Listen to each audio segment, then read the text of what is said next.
찬양을 부르면 여러분 어떻습니까? 힘이 나고 좋죠? 우리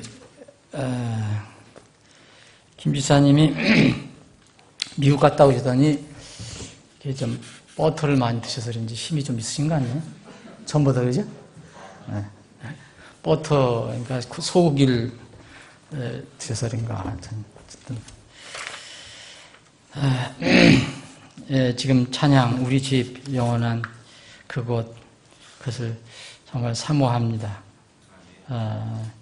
그 찬양, 그냥 단순한 가사가 아니고, 참 그것이 분명히 우리에게 있다는 게 너무 힘이 되고, 감사가 됩니다.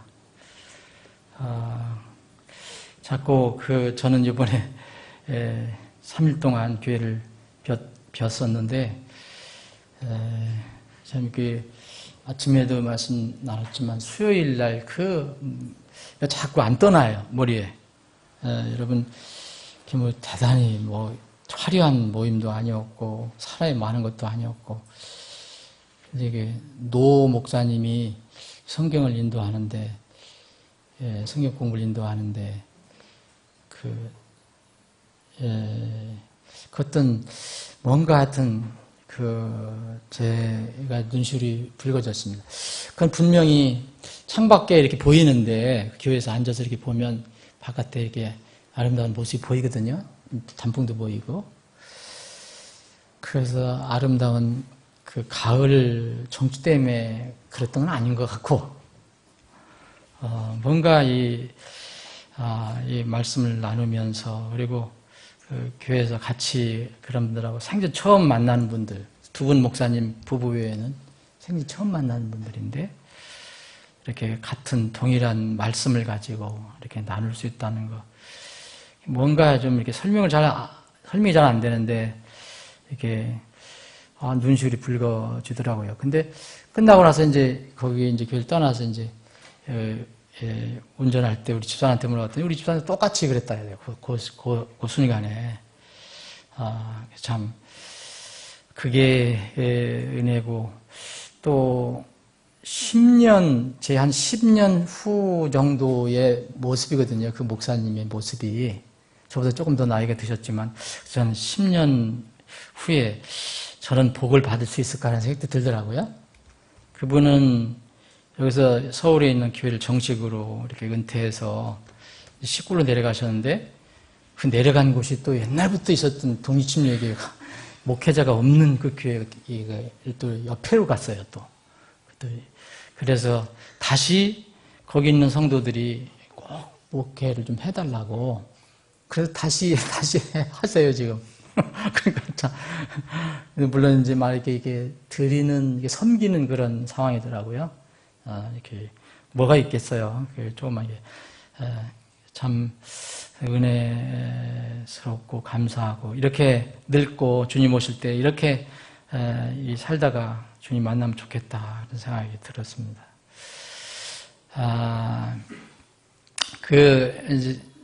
거기 모임 참석하고 또 사모님하고 교제도 하고 목사님하고 교제하고 그러면서 그런 생각을 좀 해봤습니다. 이 진짜와 가짜에 대해서 좀 우리가 얘기를 나눴거든요. 일부러 주제를 낸 게 아니라 이렇게 얘기하다 보니까 영적인 그런 진짜와 가짜, 참과 거짓에 관해서 이렇게 주제를 얘기했습니다. 여러분들이 저 이름을 밝히지 않는데 유명한 한국의 기독교 인사입니다. 지금은 돌아가셨지만 유명한 분인데, 유명한 목사님이에요. 제가 얘기하면 금방 여러분들 아실 분이에요. 이분이 놀랍게도 가까이에서 죽을 때 아주 지근거리에 있었던 사람에게 이렇게 얘기를 한 겁니다. 자기가 확신이 없다고. 여러분 어떻게 생각하십니까? 참 그래서 무섭다는 생각도 들고요.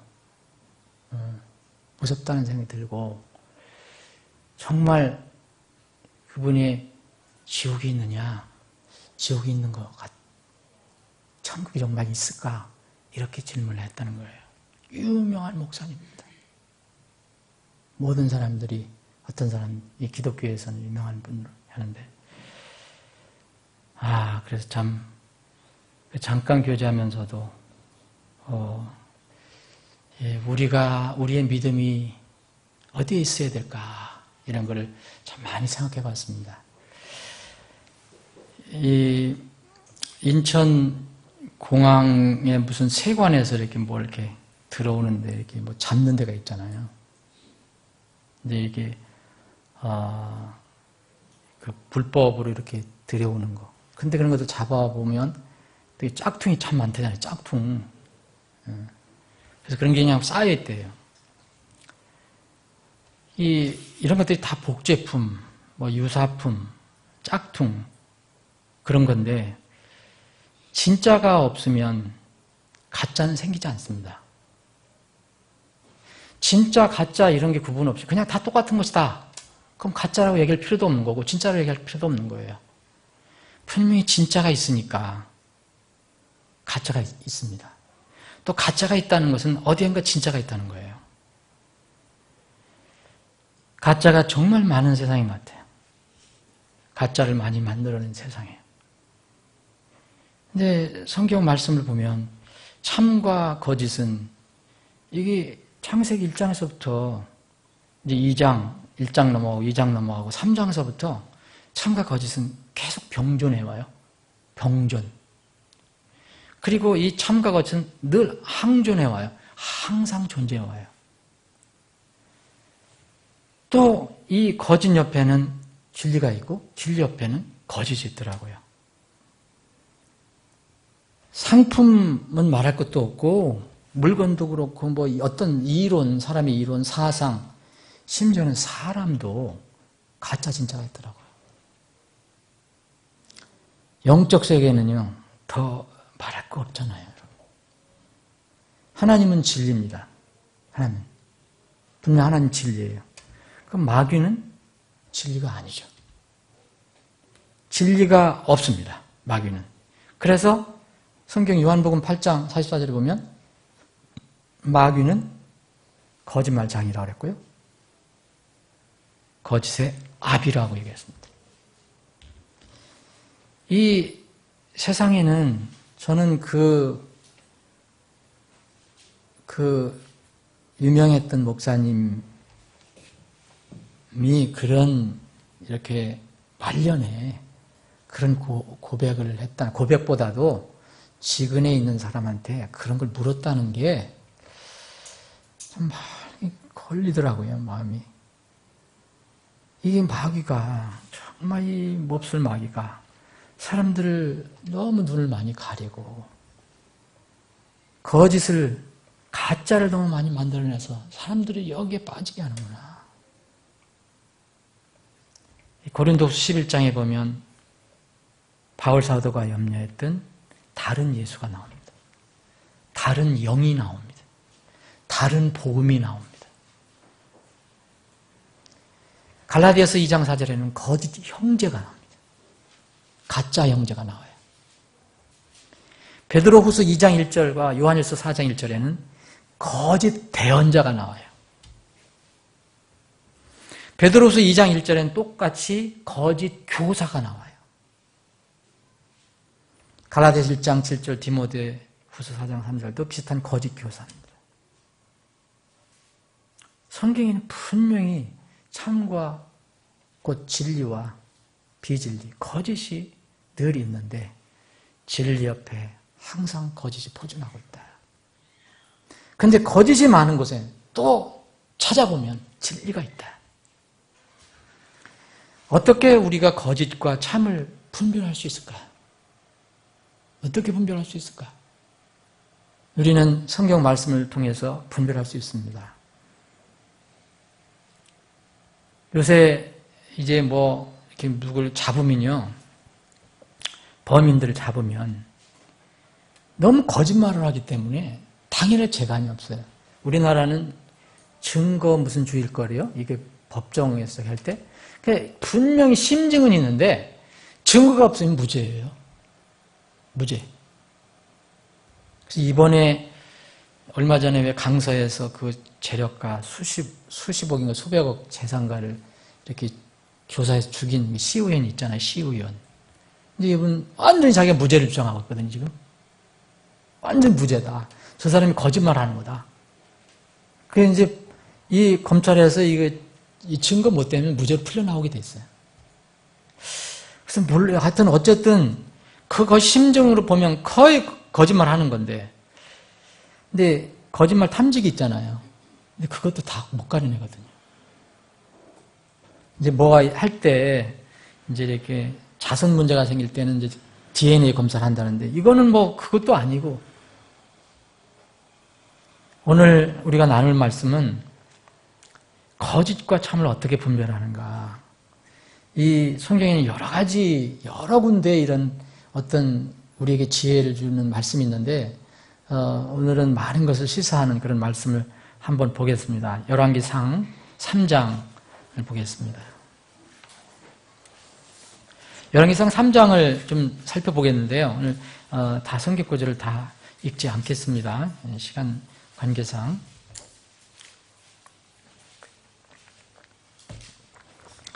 원래 3장 16절부터 쭉 읽어야 되는데 제가 두 절만 읽겠습니다. 두 절.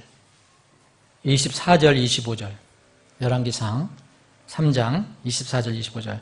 또 이르되 칼을 내게로 가져오라 하니 그들이 칼을 왕 앞으로 가져오매 왕이 이르되 살아있는 아이를 둘로 나누어 반은 이 여자에게 주고 반은 저 여자에게 주라.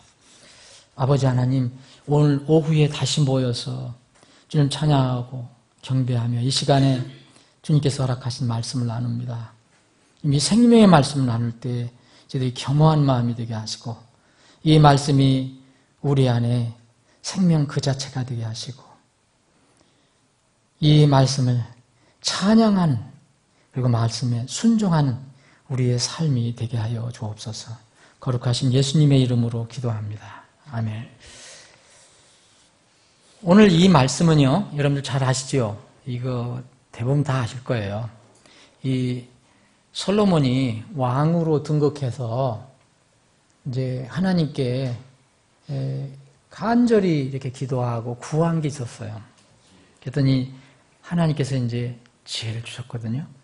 자기가 그걸 구했어요. 백성을 잘 이렇게 재판할 수 있는 언더스탠딩, 이렇게 명철을 달라고 했을 때 하나님께서 그거는 물론 당연히 주고 그에 덤으로도 많이 주셨어요. 그 말씀 뒤에 바로 이 사건이 기록이 되어 있어요. 바로 이 사건 뒤에. 그 다음에 첫 사건입니다, 이게. 이 사건은 여기 16절에 있는 것처럼 이 상황은 전후 배경은 잘 몰라요. 근데 이게 창녀인 두 여자가 왕 앞에 나오게 됐습니다. 근데 끌려온 겁니다. 아마 그 전에 무슨 과정이 있었을 것입니다. 근데 이 개역성에는 창기로 되어 있는데 이것을 이제 술집 주인으로도 번역하는 데가 있습니다. 주인. 어쨌든 이 두 여인이 한 집에 살게 됐어요. 어떤 과정인지 잘 모르겠어요. 이 두 여인이 한 집에 살게 됐는데 여기 17절에 보면 나와 이 여자가 한 집에 사는데 그랬잖아요. 근데 어떻게 이제 두 사람이 다 임신을 해서 아기를 낳게 됩니다. 두 사람이 다 아기를 낳았어요. 한 여자는 이제 아기를 낳은 뒤에 또 한 여자가 또 3일 후에 또 아기를 낳았어요. 근데 같이 사는데 그 두 사람 외에는, 아기 외에는 아무도 없었다 그랬어요. 여기 18절에는 우리 둘 외에는 집에 우리와 함께한 낯선 사람이 아무도 없었다. 그러니까 아무도 모른다 이겁니다. 아무도 모른다. 하나님만 아신다. 그런데 이 지금 먼저 호소하는 여인이 뭐라냐면 밤이 됐는데 저 여자가 자기가 낳은 아기를 이게 잘못 관리해서 죽였다. 이게 그 위에서 이렇게 자다가 그 자기가 낳은 아이를 깔아 죽인 거죠. 가끔 가다가 가끔 가다 옛날 뉴스가 있었던 것 같아요. 뭐 아기를 잘못해갖고 이렇게 죽이는 경우 일부러 죽였겠어요? 근데 이 여자는 어떻게 했냐면 19절에 보면 밤에 이 한 여자가 또 다른 여자에게 얘기합니다. 자기 아이 위에 누웠다. 그러니까 자기 아이를 까라는 거죠. 그 아이가 죽었다. 근데 그 여자가 자기 아이가 죽었으니까 한밤중에 일어나서 내가 잠들었을 때 내 옆에 있는 내 아들을 가져다가 자기 품에 누이고서 그건 자기 아들이라고 자기 죽은 아들을 내 옆에다 갖다 놨다. 그 얘기입니다. 지금 여기 20절까지. 그래서 아침에 일어나서 내 옆에 있는 아기를 젖을 주려고 보니까 이게 죽었더라. 그러니까 자세히 살펴보니까 내가 아침에 자세히 살펴보니까 이 아이는 내 아들이 아니더라. 여러분 자기가 낳은 아들은 알잖아요. 자기가 모르겠습니까? 자기 아기 얼굴을. 이 여인이 이렇게 호소를 합니다. 근데 이 두 여인은요, 여인이지만 사실 성경에서 여인은 여러 가지 상황으로도 나오지만 여인은 종종 주님의 신부로도 표현이 됩니다. 여자. 또 혹은 신약에서는 교회로도 표현이 돼요. 여러분 잘 아실 겁니다. 근데 이 두 여인이 다 죄인이에요. 죄인인데 한 여인은 분명히 보니까 죄의 종에서 하나님을 두려워하는 그런 종이 된 것 같아요. 또 한 여인은 여인인데 입으로는 얘기를 하는데 변화가 안 된 여인 같아요. 그런데 어쨌든 이 두 여인이 다 왕 앞에 끌려왔어요. 이유는 아기 문제로 인해 갖고. 여러분 앞으로 예수님이 오실 때는 그분은 지혜 자체에 있어요. 지혜의 왕 우리가 주님 앞에 가면 다 드러나게 돼 있습니다. 누가 참 신부인지, 누가 참 여인인지, 누가 참 어머니인지 다 드러나게 돼 있어요. 교회도 마찬가지예요. 어떤 교회가 참 교회인지 드러나게 돼 있어요. 이 왕 앞에서 이 여인이 이렇게 한 여인이 이렇게 고백을 한 겁니다. 지금 제가 말씀드린 대로. 근데 여기에 이 한 여인이 다른 여인에 대해서 설명할 때 그 한 내용을 우리가 잘 생각해 보면 지금 이 시대에 참과 거짓을 이렇게 분별하는데 힌트를 얻을 수 있다. 교훈을 얻을 수 있다. 두 여인 모두 하나님 앞에 죄인이다. 그래서 참기라고 그랬습니다.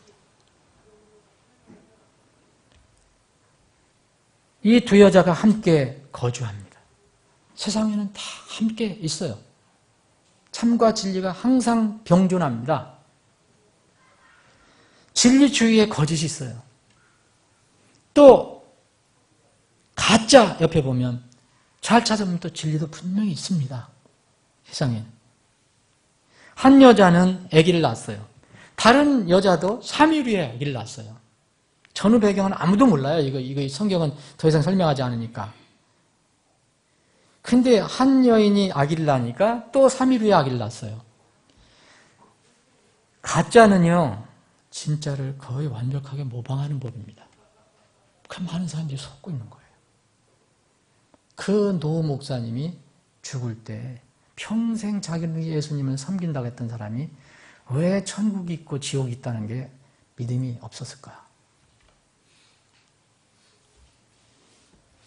평생 기독교라는 그 형식 안에 뭔가 가짜의 영향을 받지 않았나.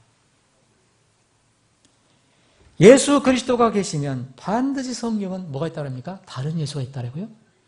또 계시록에 보면 적그리스도가 나와요. 요한일서서부터 적그리스도가 나와요. 그리스도가 아니라는 거잖아요. 가짜 그리스도가 적그리스도예요. 하나님의 영이 있는가 하면 하나님의 영이 아닌 다른 영이 있다고 얘기해요. 또 생명의 복음이 있으면 또 분명히 바울 사도가 염려했던 다른 복음이 있다고 그래요. 다른 복음이다. 복음은 복음 형식처럼 갖춰져 있는데 내용이 아니더라. 생명이 없더라. 주님의 교회가 분명히 주님께 세워진 교회가 있냐면 분명히 거짓 교회가 있어요. 참 목자가 있다고 그랬어요. 예수님, 나는 목자다. 난 참 목자다. 그런데 분명히 거짓 목자가 있어요. 여기 19절에 보면요. 이 여자가 자기 아이에 누웠다 그랬잖아요. 그래서 아이를 죽였어요. 뭐 일부러 그랬는지 뭐 일부러 그랬지 않았는지 어쨌든 이러면 어머니가 아이를 죽였어요. 여러분 질식사해서 죽였을 거예요. 아마 질식사해서. 저는 여기서 거짓 복음을 생각해 봅니다. 거짓 교회의 정체를 생각해 봅니다. 많은 사람들에게 뭐 믿음을 얘기하고 예수님을 얘기하고 하나님을 얘기하지만 죽여요. 죽입니다. 요한복음 6장 43절 이후에 보면 좋은 나무와 썩은 나무 얘기를 해요. 좋은 나무는 좋은 열매를 내고 썩은 나무는 썩은 열매를 낼 수밖에 없어요. 선한 사람, 악한 사람 나오는데 선한 사람은 자기 선한 보고에 선한 것이 나와요. 원래 악한 사람은 거듭나지 않은 사람 몸에서 그게 나와요. 나은 것 같았지만 생명 보존 못하고 눌려서 죽여버립니다. 멸망시키는 거예요. 여러분, 많은 교회들이 정말 이 세상에 거짓 교회들이 얼마나 많습니까? 많은 사람들이 정말 그 종교 안에 틀에 있지만 추구하고 있어요. 하나님의 복음은 사람을 살리는 겁니다. 그런데 인간의 종교는 질식사시켜버려요. 이게 종교의 무거운 거 아닙니까? 무거운 짐 아닙니까? 여기 20절에 보면 그녀가 한밤중에 일어나서 주의 여종이 잠든 사이에 내 아들을 내 옆에서 가져다가 자기 품에 누이고 자기 죽은 아들을 내 품에 누였나이다 그랬어요.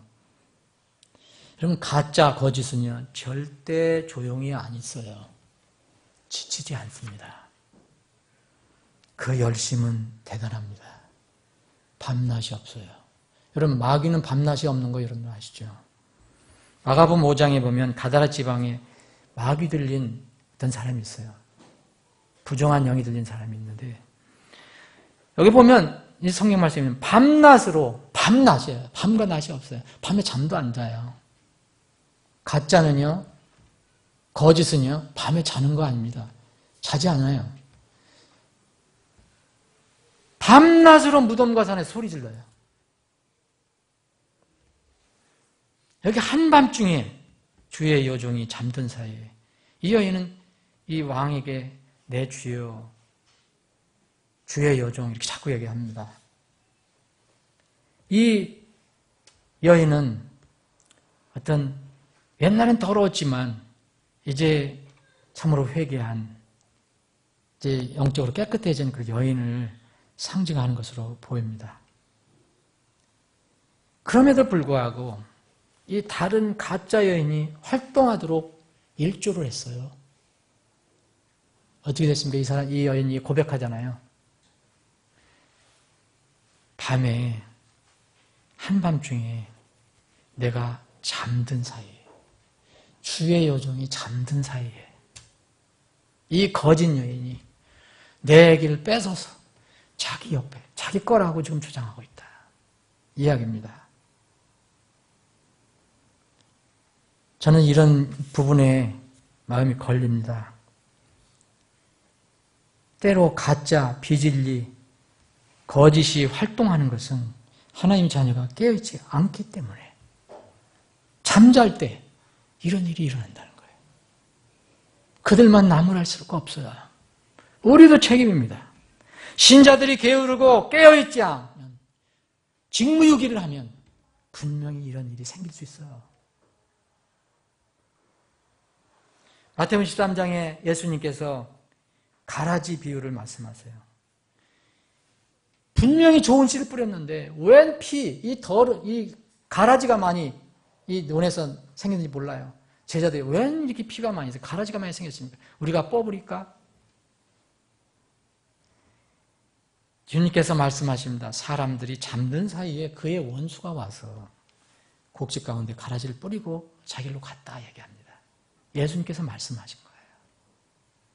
사람들이 잠든 사이에 원수들이 활동합니다. 여러분, 우리가 잠들면 원수는 활동합니다. 적든 크든 저는 그 교회에 정말 믿음을 지키는 그런 소수의 걸 보고, 자, 이만 큰 교회들이 잠자면 어떻게 되는 것일까? 그런 큰 교회들이 잠자지 않고 정말 그런 교회들을 도왔다면 얼마나 더 활발하게 그런 사역이 이루어질 수 있을까? 그런 생각도 해봤습니다. 마귀는 거짓으로 진리를 대체합니다. 여기 이 여인이 한 것처럼 한밤중에 교묘히 바꿔치기를 합니다. 이 여인은 그래서 내가 잠을 잔 실수를 했다 하는 고백을 하는 겁니다. 그런데 감사한 것은요, 우리가 실수를 해도 우리가 분명히 우리가 구원받은 하나님 백성이고 주님을 향해서 바라본다면 아침이 와요. 아침이 됐어요. 밤이 지나고, 그래서 내 아들이 젖을 주려고 일어나 보니까 죽었다는 걸 알게 됐습니다. 그리고 이 여인이 이렇게 합니다. 내가 아침에 자세히 살펴보니. 여러분, 우리가 깨어나면 분별할 수 있습니다. 아침에 우리가 머무르면 분별할 수 있어요. 나와 함께 누워있는 아이가 진짜인지 아닌지 분별할 수 있다는 거예요. 여전히 내 옆에 누워있는 아기가 진짜인지 가짜인지 분별 못하는 것, 이게 여전히 밤에 있는 겁니다. 구원받은 여인이라도. 이 여인과 대비되는 여인이 이제 22절에 나옵니다. 다른 여자가 나와요. 이 여자는 딱 한 절만 얘기해요. 아니다. 살아있는 건 내 아들이다. 아기가 하나는 죽어있고 하나는 살아있잖아요. 그러니까 살아있는 것이 내 아들이고 죽은 것은 저 여인 아들이다. 그러니까 또 다른 여자는 서로 살아있는 것이 내 거다. 서로 그러잖아요, 지금. 여기에 이제 솔로몬이 지혜가 필요한 겁니다. 세상에서 흔히 얘기하잖아요. 뭐 정말 이게 진퇴유곡 이럴 때 무엇을 어떻게 해야 될 것이냐 정말 잘 모를 때 지혜가 필요하다. 세상에서 많이 해요. 솔로몬의 지혜가 필요하다. 이거 하려면 이게 울고 저거 하려면 저게 운다. 누구를 맞추냐. 이런 얘기 많이 하잖아요. 솔로몬의 지혜 필요합니다. 이렇게 하잖아요. 솔로몬의 지혜가 사실 여기서 나온 거거든요. 열왕기 상 3장에서 나온 거거든요. 솔로몬의 지혜. 이때 왕이 여기에 이제 왕이 이것을 이제 왕 앞에 두 여인이 왔는데 이 여인들의 이야기를 들어보고 왕이 얘기합니다. 야, 너는 네가 살아있는 아들이 네 거라고. 또 너는 또 네가 살아있는 아들이 네 거라고 하면 서로 또 죽은 것은 또 서로 상대방 거라고. 어떻게 할까? 저는 이때 이 상황을 생각해 봅니다. 이 솔로몬이 어떻게 했을까? 솔로몬이 아마 고민도 했을 거예요. 이거 어떻게 해야지? 내가 어떻게 해야지? 근데 솔로몬은요, 여러분 3장 그 앞에 부분에 보면 무슨 얘기를 했냐면 하나님께서 이 솔로몬은요, 이 하나님께 이렇게 이 성전을 짓고 이 자기 집을 짓고 하나님께 이제 드렸을 때에 구하라 그랬어요. 밤에 이제 그 솔로몬에게 주님께서 나타나셔서 내가 뭐 하는 걸 구하든지 내가 주겠다. 그런데 놀랍게도 솔로몬은요, 다른 걸 구하지 않았어요. 그게 아마 걱정이 됐던 것 같아요. 나이는 젊고 그 백성은 많고 그때는 다 왕이 재판하는 게 마지막은 왕이 재판해야 되잖아요. 야, 이걸 어떻게 하지? 그래서 이렇게 얘기합니다. 9절 보면 주의 백성을 재판하도록 주의 종에게 깨닫는 마음을 주사. 사실 백성을 재판해달라. 누가 재판하다는 거니까 무엇이 옳고 그른지를 내가 분별해서 판단해 줄 수 있어야 된다. 내가 좋은 것과 나쁜 것을 분별하게 하옵소서. 이같이 큰 주의 백성을 누가 능히 재판하리까? 그래서 구한 것은 깨닫는 마음입니다. 지혜입니다. 그랬더니 이렇게 구하니까 하나님께서 뭐라냐면 기쁘게 여기셨다. 그렇게 얘기를 합니다. 기쁘게 여기셨다. 10절에 보면. 그래서 하나님께서 얘기합니다. 너 장수하는 것도 구하지 않았고 재물도 구하지 않았고 또 원수의 생명이면 그때는 이제 전쟁을 해서 이웃 나라를 다 점령해야 하고 정복해야 되냐. 이것도 구하지 않고 오직 너를 위해 재판을 분별하게 명철을 구하였다. 그대로 되어라. 내 말 듣더라. 그런데 내가 하나님은 늘 풍성히 주시는 분이니까 내가 너에게 지혜로운 깨닫는 마음도 주었는데 내가 구하지 않은 재물, 명예 이런 것도 주겠다. 그리고 네가 내 길을 잘 따라오면 장수도 주겠다. 그렇게 약속을 하십니다. 하나님께서. 이 다음에 이 사건이 일어났죠. 분명히 하나님께서 조금 전에 뭘 주었냐면 명철을 주셨다 그랬어요. 지혜롭고 깨닫는 마음. 그리고 재판할 때 백성들을 재판할 때 뭐가 옳고 그른 것을 분별하시는 지혜를 달라고 그랬잖아요. 근데 사건이 일어나고 말았어요. 금방 사건이 일어났어요. 여기서 분명히 이 솔로몬은 하나님께서 주신 지혜가 있었을 것입니다. 그런데 그 지혜가 이럽니다. 나 참 곤란하다. 한 여자는 이렇게 말하고 한 여자는 이렇게 얘기하고 서로 살아있는 것이 내 아들이라고 죽은 것은 상대방이라고. 근데 이스라엘 보니까 칼을 내게로 가져오라 그럽니다.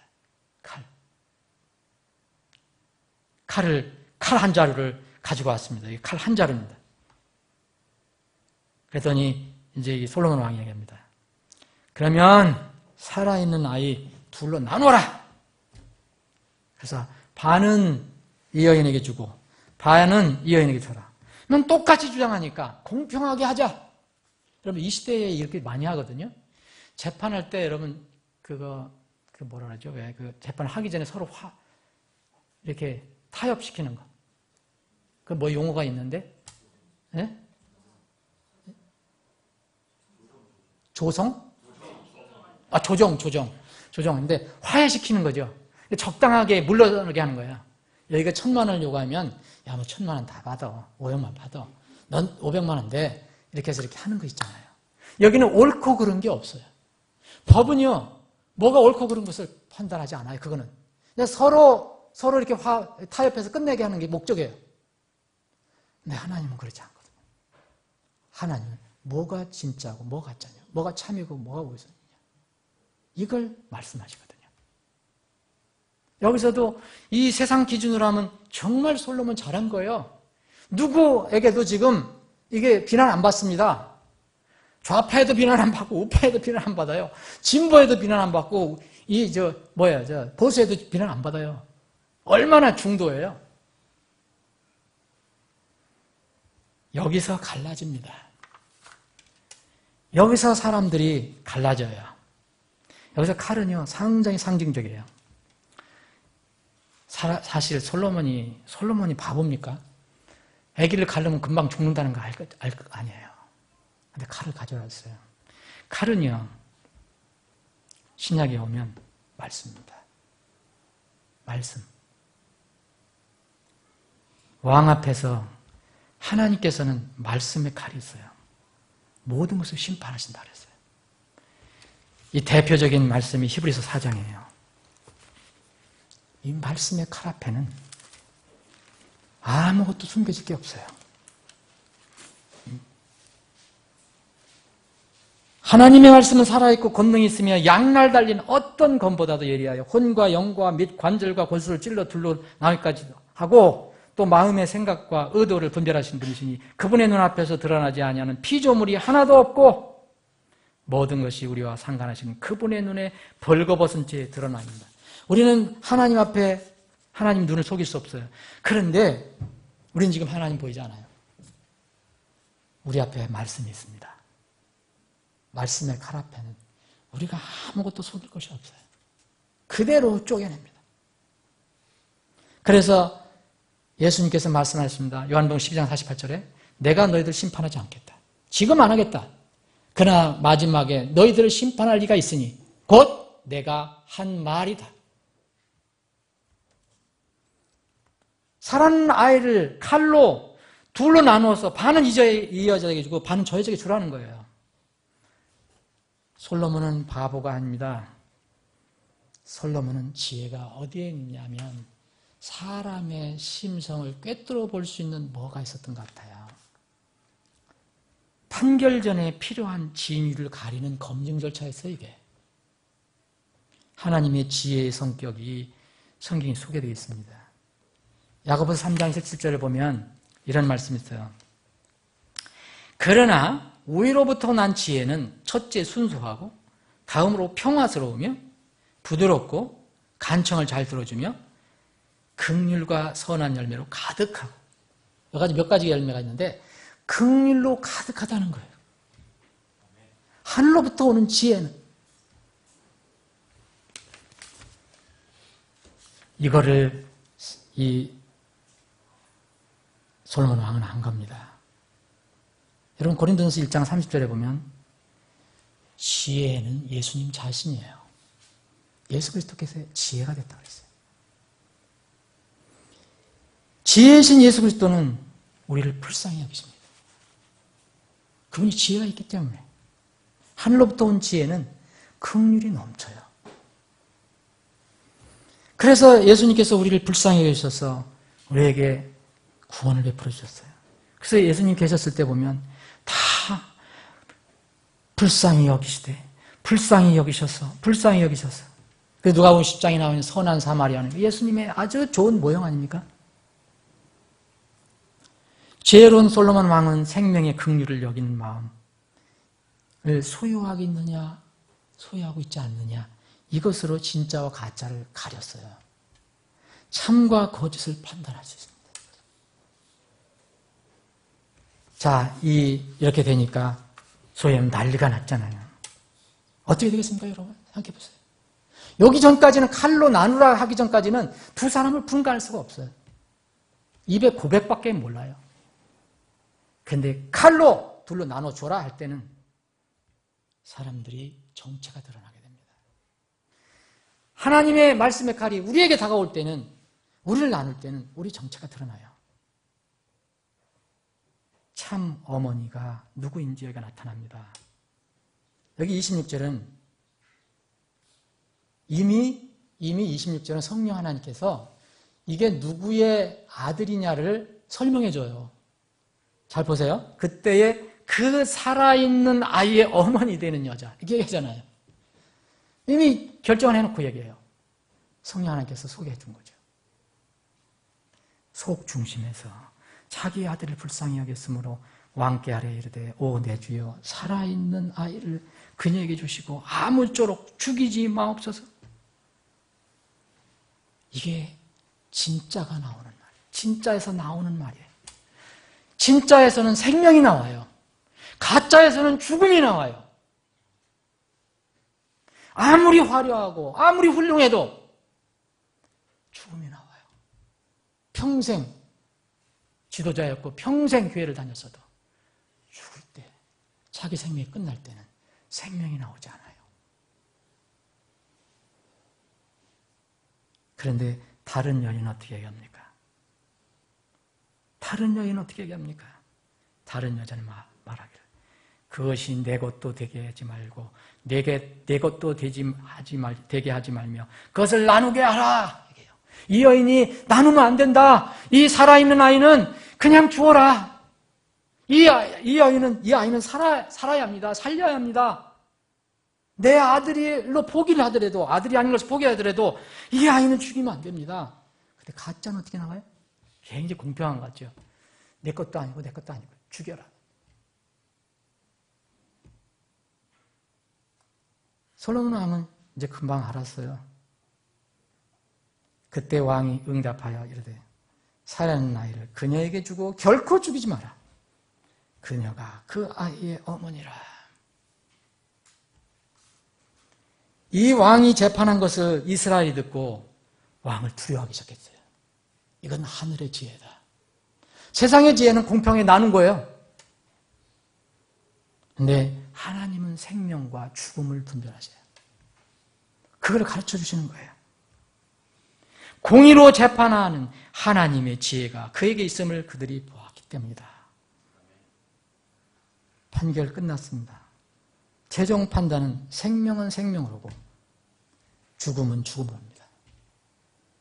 사나이의 영이, 산아이는 영이 살아있는 어머니의 소유입니다. 말씀을 정의해 보겠습니다. 여러분, 믿음은요, 행위와 반드시 함께 갑니다. 믿음은요, 진실한 믿음은 내 진실한 고백과 함께 항상 가요. 공식적인 고백뿐만 아니라 나의 삶 속에서 만날 나 혼자 하는 고백도 똑같이 가는 거예요. 참 어머니의 고백은 생명을 살리려는 살아있는 믿음의 고백이에요. 정말 진실한 생명을 가지고 있는 사람은요, 나를 희생해서라도 다른 사람을 살리려고 합니다. 이게 복음이고 복음 전도예요. 이게 선교예요. 나는 끝까지 살고 다른 사람은 어떻게 되든지 상관없다. 이건 아무리 고백을 해도 그것은 생명이 아닙니다. 이 가짜 여인의 주장은 그대로 거짓인 게 드러났잖아요. 그녀의 말하고 행하는 것은 자신의 믿음이 죽은 믿음이라는 것을 스스로 드러내고 말았어요. 이 여인은 경건의 모양은 있었지만 경건의 능력을 부인하는 자였어요. 디모데후서 3장 5절에 나와 있는 말씀이에요. 또 디도서 1장 16절에 보면 하나님 안다고 고백하는 사람이 있는데 삶으로는 하나님을 부인하는 자라고 했어요. 사랑하는 여러분, 우리는 세상의 여러 가지 지혜, 지식이 우리에게 다가옵니다. 필요할 때 있습니다. 그러나 그것은 생명하고는 관련이 없습니다. 우리는 하늘로부터 온 지혜를 소유해야 합니다. 그것이 예수 그리스도입니다. 지혜이신 예수 그리스도.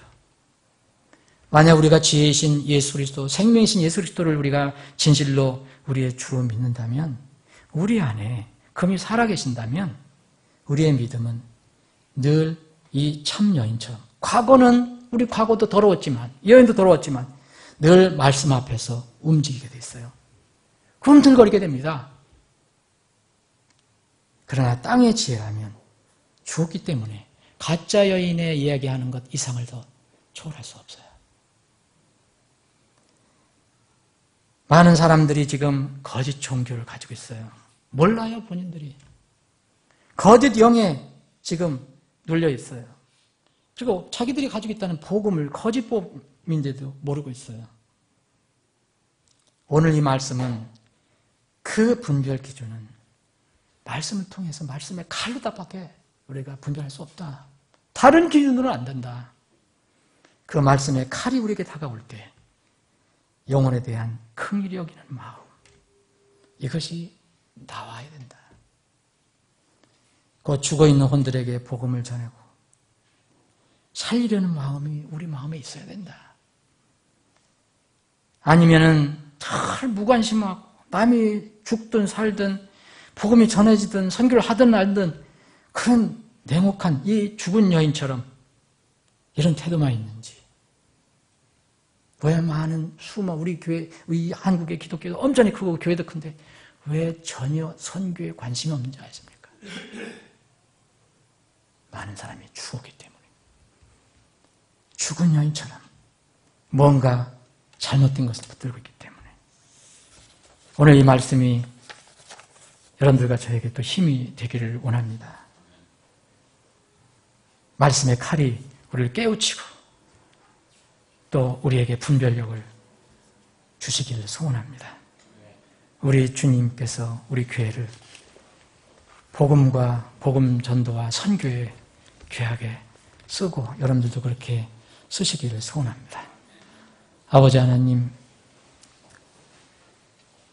주님의 은혜, 사랑 감사합니다. 그리고 또 말씀을 저희들에게 늘 허락해 주셔서 그 말씀의 깊은 샘물에서 맑은 그 샘물을 저희들이 길어서 마실 수 있도록 인도해 주셔서 참으로 감사합니다.